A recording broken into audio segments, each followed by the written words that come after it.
मुझे 14 साल औलाद नहीं हुई, मुझे 14 साल से औलाद नहीं हुई। इस साल अल्लाह ने दी है, पिछले साल दी है, नवंबर 2 तारीख को अलियान पैदा हुआ है। 14 साल में मैंने, मेरी शादी को 14-15 साल हो गए हैं, 14 साल के अंदर मैंने इतने कपल्स को पागल होते हुए देखा है जिनकी औलाद नहीं। क्यों?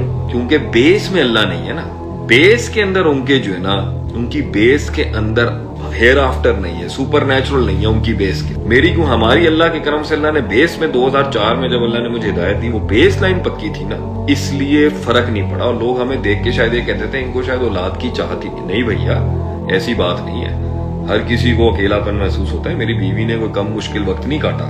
और पाकिस्तानी फैमिली के अंदर बच्चा नहीं होने का मतलब आप समझते हैं, मतलब इंडिया पाकिस्तान के अंदर ये तो चीर के रख दें आपकी सोसाइटी जो है।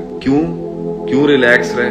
यहाबुल मैं ये शाह इनासों व यहाबुल मैं ये शाह ज़कूर और युज़व्विजुहुम ज़ुक्रान व इनासों व यजअलु मैं यशाअ। अल्लाह ने कुरान में कहा, मैं किसी को बेटे देता हूँ, किसी को बेटियां देता हूँ, किसी को दोनों देता हूँ और किसी को नहीं देता। आगे अल्लाह कहता है इन्नहु अलीमुन कदीर, इल्म और कुदरत मेरे पास है कि why I do not give to someone and why I give to someone. तो जब आपकी बेस लाइन, जब आपका बेस लाइन ठीक होता है ना भाईजान, तो आप ना अपने माइंड को कंडीशन कर लेते हैं चीज को मान